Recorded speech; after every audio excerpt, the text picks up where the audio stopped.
एक बार फिर से आपका स्वागत है आपके अपने YouTube channel the top GK पर। मैं हूं विजेंद्र सिंह। दोस्तों, कैसे हैं आप लोग?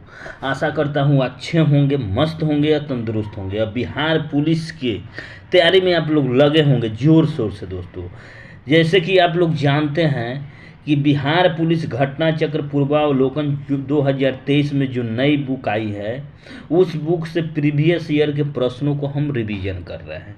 इसी कड़ी में हम कल के वीडियो में 22/10/2017 के प्रश्न पत्र 50 प्रश्नों को मैं रिवीजन कराया हूं और आज बाकी शेष 50 प्रश्नों को मैं रिवीजन कराने वाला। तो आइए देखते हैं दोस्तों। चैनल को आप लोग सब्सक्राइब कर दीजिए दोस्तों, आप लोग अगर चैनल पर है तो, और शेयर कर दीजिए ग्रुप में और बेल आइकन को दबा दीजिए दोस्तों। आज के पहले प्रश्न को देखेंगे हम लोग। भारत की सबसे पुरानी पर्वत श्रृंखला कौन सी? भारत की सबसे पुरानी पर्वत श्रृंखला अरावली पर्वत है, जो राजस्थान में है। और दोस्तों, आप लोग को एक बात और बता दूं कि राजस्थान को दो भागों में, उत्तर से लेकर दक्षिण में दो भागों में विभाजित करता है अरावली पर्वतमाला, जो भारत की सबसे पुरानी पर्वतमाला है राजस्थान में। आगे देखेंगे किसान कॉल सेंटर का शुभारंभ कब हुआ था। देखिए, किसान कॉल सेंटर का शुभारंभ 21 मार्च 2004 को हुआ था।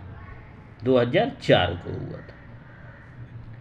हिमालय के सबसे दक्षिणी भाग को क्या कहा जाता है? हिमालय के सबसे दक्षिणी भाग को शिवालिक कहा जाता है। शिवालिक कहा जाता है सबसे दक्षिणी भाग को। एक आदर्श ईंधन वह है जो क्या होता है, इसमें बताइए। एक आदर्श ईंधन को क्या होना चाहिए? देखिए, सस्ता होना चाहिए, परिवहन और भंडारण सुगम होना चाहिए, कम प्रदूषण उत्पन्न करता हो तथा इसके ऊष्मीय मान उच्च हो, और वह ईंधन सस्ता होना चाहिए। देखिए, तो इसमें क्या होगा? देखिए, सस्ता होना चाहिए, कम प्रदूषण फैलाने वाला होना चाहिए और उच्च ऊष्मीय मान वाला होना चाहिए। उपयुक्त में से सभी होगा। ऑप्शन नंबर डी आप लोग याद रखिएगा। हिंदी भाषा में व्यंजनों की कुल संख्या कितनी है? हिंदी भाषा में व्यंजनों की कुल संख्या 33 है, जो क से लेकर स ह तक है। स ह तक है। टोटल 33 व्यंजन वर्ण है हिंदी वर्णमाला में। बहुउद्देशीय नदी घाटी परियोजना आधुनिक भारत के मंदिर है, वह किसने कहा था? किसने कहा था? पंडित जवाहरलाल नेहरू। पंडित जवाहरलाल नेहरू ने कहा था। पौधे प्रकाश संश्लेषण के दौरान कौन सी गैस मुक्त करते हैं? पौधे प्रकाश संश्लेषण के दौरान ऑक्सीजन गैस मुक्त करते हैं, O2 ऑक्सीजन गैस मुक्त करते हैं। एस्ट्रोलॉजी के अंतर्गत किसका अध्ययन किया जाता है? एस्ट्रोलॉजी के अंतर्गत घास का अध्ययन किया जाता है। घास के पानी के रोगाणु मुक्त करने के लिए किस रसायन का उपयोग किया जाता है? क्लोरीन का उपयोग किया जाता है। ईस्ट के द्वारा शर्करा का अल्कोहल में परिवर्तन क्या कहलाता है? किण्वन कहलाता है। दक्षिण पश्चिम मानसून में हवा किस ओर बहती है? दक्षिण पश्चिम मानसून में हवा किस ओर बहती है? समुद्र से भूमि की ओर। Option number B. मानव खोपड़ी में हड्डियों की कुल संख्या कितनी होती है? मानव खोपड़ी में हड्डियों की संख्या 29 होती है।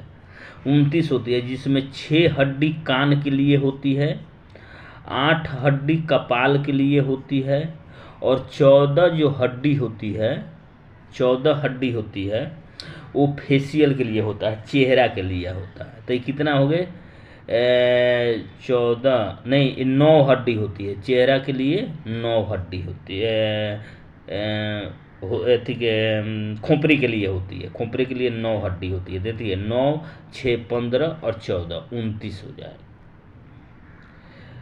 9.8 किलोग्राम को ग्राम में बदलने पर कितना हो जाएगा? देखिए, 9.8 को ग्राम में बदलने के लिए 1000 से गुना करेंगे हम। 1000 से गुना करेंगे तो कितना हो जाएगा? 9800 ग्राम। 9800 ग्राम हो जाएगा। ऑप्शन नंबर बी होगा। प्रतिरोध का एसआई मात्रक क्या होता है? बताइए। प्रतिरोध का एसआई मात्रक। देखिए, किसी चालक तार में विद्युत धारा के प्रवाहित होने पर चालक के परमाणु तथा अन्य कारकों द्वारा उत्पन्न व्यवधान को उसे चालक का प्रतिरोध या रेसिस्टेंस, उसको इंग्लिश में बोलते हैं, कहा जाता है। इसका एसआई मात्रक ओम होता है। एसआई मात्रक ओम होता है, जिसको ऐसे हम लोग डिनोट करते हैं, आप लोग याद रखिएगा। भरपेट में कौन सा समास? भरपेट में कौन सा समास है? भरपेट में अव्ययी भाव समास है। देखिए, अव्ययी भाव समास उसे कहते हैं जिसका पूर्व पद प्रधान हो। भरपेट में हुआ पेट भर कर, यानी इसका पूर्व पद प्रधान है, अव्ययी भाव समास होगा। निम्नलिखित में से कौन सा देश गंगा को साफ करने में अहम भूमिका निभा रहा है? निम्नलिखित में से कौन सा देश गंगा को साफ करने में अहम भूमिका निभा रहा है? कौन सा देश हो जाएगा? जर्मनी जो है गंगा को शुद्ध करने के लिए भारत से टाई अप करके शुद्धिकरण में अपना भूमिका निभा रहा है। कवि शब्द का स्त्रीलिंग क्या होगा? कवियत्री हो जाएगा कवि शब्द का स्त्रीलिंग। ऑप्शन नंबर सी। पोलियो और चेचक रोग फैलता है, किसके द्वारा फैलता है? विषाणु के, वायरस के संक्रमण से पोलियो और चेचक होता है। क्षेत्रफल की दृष्टि से भारत का सबसे बड़ा राज्य कौन सा है? क्षेत्रफल की दृष्टि से भारत का सबसे बड़ा राज्य राजस्थान है। उसके बाद मध्य प्रदेश आता है, उसके बाद महाराष्ट्र आता है, उसके बाद यूपी आता है चौथे स्थान पर। तो आप लोग याद रखिएगा, पहला राजस्थान, दूसरा मध्य प्रदेश और तीसरा महाराष्ट्र और चौथा यूपी है क्षेत्रफल की दृष्टि से सबसे बड़ा राज्य। तो इस प्रश्न का सही आंसर क्या हो जाएगा? Option number B. पौधों में जल का परिवहन किसके द्वारा होता है? जाइलम के द्वारा। जाइलम ऊतक के द्वारा पौधों में जल का परिवहन जड़ से लेकर पत्तियों तक होता है। Find the correct adverb form of affection. देखिए, इफेक्शन का सही एडवर्ब फॉर्म होगा एफेक्सिनेट होगा। मीथेन जिसका रासायनिक सूत्र CH4 होता है, किस प्रकार का बंध होता है? इसमें देखिए, मीथेन में एकल बंध होता है। मीथेन में, मीथेन का संरचना सूत्र क्या होता है? मीथेन का संरचना सूत्र ऐसे होता है, आप लोग देखिए, मीथेन में एकल बंधन होता है। Find the plural form of the word thief. Thief का प्लूरल अर्थ क्या हो जाएगा? थीप्स।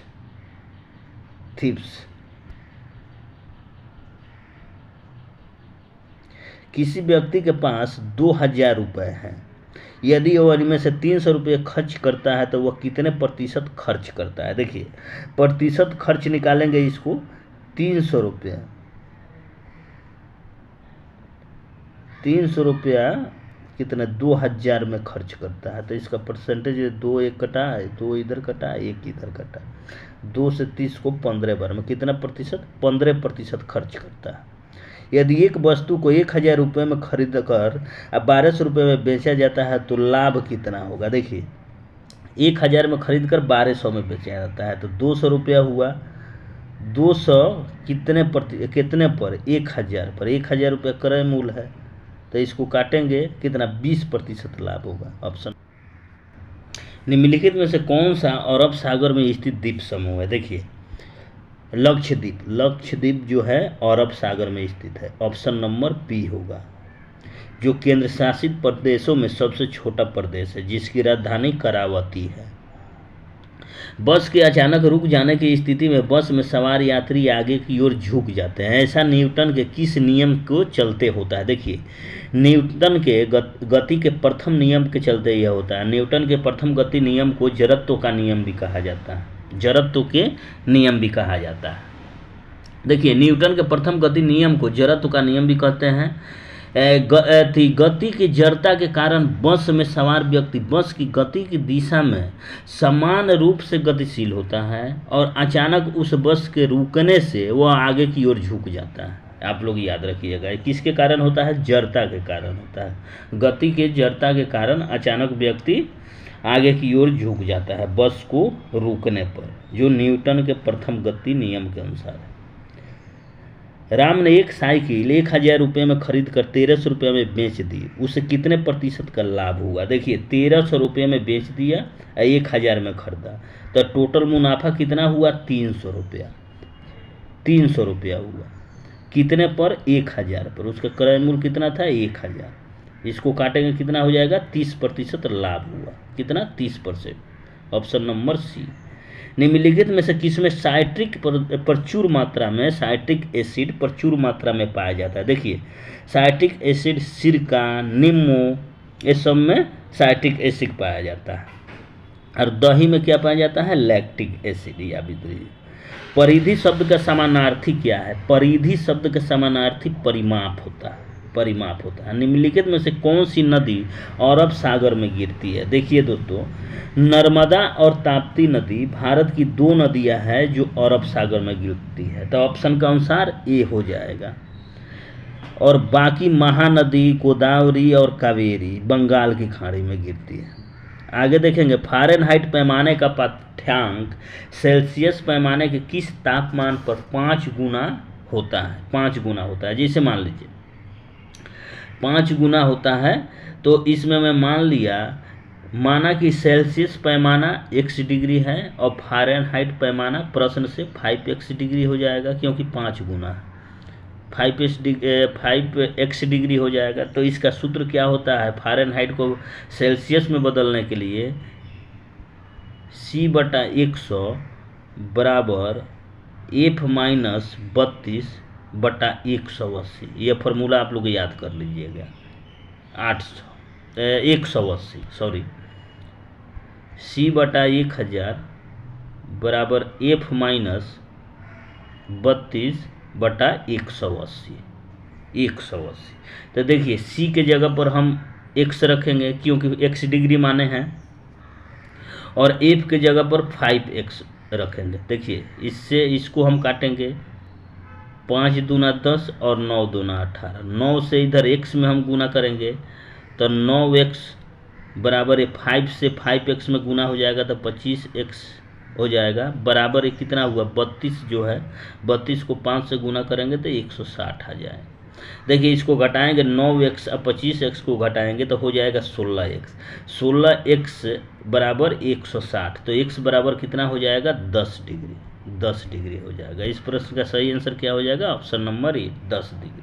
यदि लोलक की लंबाई दूनी कर दी जाए तो उसके आवर्तकाल पर क्या प्रभाव पड़ेगा? देखिए लोलक की लंबाई को दुगुना कर दिया जाए तो आवर्तकाल पर क्या प्रभाव पड़ेगा? आवर्तकाल पर, आवर्तकाल यह √2 गुना हो जाएगा, 2 गुना, √2 गुना हो जाएगा। Option number C. चिकित्सा के रूप में एक्सरे का प्रयोग निम्नलिखित में से किस प्रकार की बीमारी के लिए किया जाता है? किस प्रकार की बीमारी के लिए किया जाता है? विकृतिजन्य बीमारी के लिए एक्सरे का प्रयोग किया जाता है। जिसके नीचे पदार्थ ठंडा नहीं हो सकता, वह न्यूनतम संभावित तापमान कितना होता है? जिसके नीचे तापमान नहीं जा सकता, वह तापमान कितना है? संभावित तापमान कितना है? -273.15 डिग्री सेल्सियस, जिसको परम शून्य ताप भी कहा जाता है। एक आदमी जो भट्टी के सामने खड़ा है, निम्न द्वारा अधिक से अधिक ऊष्मा प्राप्त कर सकता है। देखिए भट्टी यहाँ पर है, परमाणु भट्टी या ऊर्जा भट्टी। यहाँ पर मनुष्य खड़ा है, कोई यहाँ पर कोई पर्सन खड़ा है, तो यहाँ से जो उसको ऊष्मा प्राप्त होगी वो विकिरण के द्वारा प्राप्त होगी, विकिरण के माध्यम से प्राप्त होगी। कुकिंग गैस में 90% से अधिक क्या होता है? ब्यूटेन होता है। ब्यूटेन, प्रोपेन और ब्यूटेन कुकिंग गैस में होता है, जिसको एलपीजी हम लोग कहते हैं। एलपीजी। किस अम्ल से दूध में खट्टापन पैदा होता है? देखिए लैक्टिक एसिड, जो दूध में पाया जाता है लैक्टिक अम्ल पाया जाता है, जिसके दूध में खट्टापन हो जाता है, दूध फट जाता है, खराब हो जाता है। देखिए 18 कैरेट सोने में शुद्ध स्वर्ण की प्रतिशतता कितनी होती है? 18 कैरेट सोने में 75% तक सोना होता है, बाकी 25% तक उसमें चांदी, तांबा ये सब मौजूद होते हैं। निम्नलिखित में से किसे भारी जल कहा जाता है? देखिए ड्यूटेरियम ऑक्साइड को भारी जल कहा जाता है, जो हाइड्रोजन के समस्थानिक है, ड्यूटेरियम ऑक्साइड, जिसका रासायनिक सूत्र होता है D2O। इसका अणु भार कितना होता है? 20 होता है अणु भार, याद रखिएगा। गंदे सार्वजनिक मूत्रालय में से निम्न गैस निकलती है। गंदे जो सार्वजनिक मूत्रालय होते हैं, शौचालय होते हैं, उसे कौन सी गैस निकलती है? कौन सी गैस निकलती है? अमोनिया गैस निकलती है, अमोनिया। लाफिंग गैस किसे कहते हैं? लाफिंग गैस नाइट्रस ऑक्साइड को कहते हैं, नाइट्रस ऑक्साइड N2O को कहते हैं, जो रंगहीन गैस है, याद रखिएगा। प्लास्टर ऑफ पेरिस के सेट होने की प्रक्रिया में क्या होता है? प्लास्टर ऑफ पेरिस, हाथ पैर टूट जाते हैं तो डॉक्टर प्लास्टर ऑफ पेरिस से प्लास्टर करता है, वो थोड़ा देर के बाद सूख कर एकदम पत्थर जैसे एकदम कठोर हो जाता है। वह किसके द्वारा होता है? माने किस की मौजूदगी के कारण उस किस क्रिया के द्वारा कठोर हो जाता है, यह पूछ रहा है आपसे।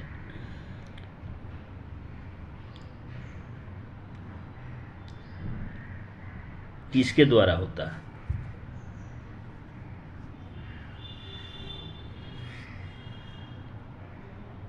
डिहाइड्रेशन प्रक्रिया के द्वारा होता है, आप लोग याद रखिएगा। NaOH सूत्र वाले एक यौगिक कंपाउंड का सामान्य नाम क्या होता है? Caustic soda. कास्टिक सोडा होता है जो सोडियम हाइड्रोक्साइड होता है, इसको क्या बोलते हैं? सोडियम हाइड्रोक्साइड, जिसे कास्टिक सोडा भी कहा जाता है। जिसमें वस्तु की अपेक्षा प्रतिबिंब बड़ा दिखाई देता है, वह दर्पण क्या है? कौन सा दर्पण होता है जिसका प्रतिबिंब वस्तु से भी बड़ा दिखाई देता है? वह क्या है? अवतल दर्पण होता है, अवतल दर्पण होता है। कुछ सीमा तक वस्तुओं की सभी आकृतियां संपीड़ित की जा सकती है, यह विशेषता कहलाती है प्रत्यास्थता, इलास्टिसिटी, इलास्टिसिटी कहा जाता है, इलास्टिसिटी, इलास्टिसिटी, इलास्टिसिटी कहा जाता है प्रत्यास्थता। प्रत्यास्थता वह गुण होता है, प्रत्यास्थता वह गुण होता है जो पदार्थ का वह गुण जिसके कारण वस्तु उस पर लगाया गया बल का विरोध करती है, तथा जैसे हम उस बल को वस्तु पर से हटाते हैं तो वह पूर्ण अवस्था में यानी अपने पूर्व अवस्था में आ जाती है। जैसे रबर को हम लोग दोनों तरफ खींचेंगे तो रबर फैल जाता है, लेकिन खिंचाव को छोड़ते हैं तो फिर पहले की अवस्था में वो रबर आ जाता है। यह किस गुण के कारण होता है? तो प्रत्यास्थता यानी इलास्टिसिटी के कारण होता है। स्वास्थ्य के लिए सबसे अधिक उपयुक्त आर्द्रता क्या होती है? स्वस्थ माने के लिए सबसे उपयुक्त आर्द्रता क्या होती है? 50%। 50% आर्द्रता स्वास्थ्य के लिए उपयुक्त होती है। ताप के मापने की इकाई क्या है? ताप के मापने के लिए सेल्सियस इकाई का उपयोग किया जाता है, सेल्सियस थर्मामीटर का। निम्नलिखित में से किस तत्व के लवण प्रायः नीले रंग के होते हैं? देखिए कॉपर के, कॉपर यानी तांबा। तांबा एक भौतिक तत्व है जिसका परमाणु संख्या 29 होता है। इसमें तत्व के प्रायः रंग नीले होते हैं, इसके लवण। देखिए निम्नलिखित में से किसमें कार्बन की प्रतिशतता सबसे अधिक होती है? नहीं, सबसे कम होती है। कार्बन की प्रतिशतता सबसे कम होती है किस में? पिटुआ लोहा में। पिटुआ लोहा में कार्बन की प्रतिशतता सबसे कम होती है। तो दोस्तों 100 प्रश्न, टोटल 100 प्रश्न हो गए जो 22/10/2017 को पूछे गए थे।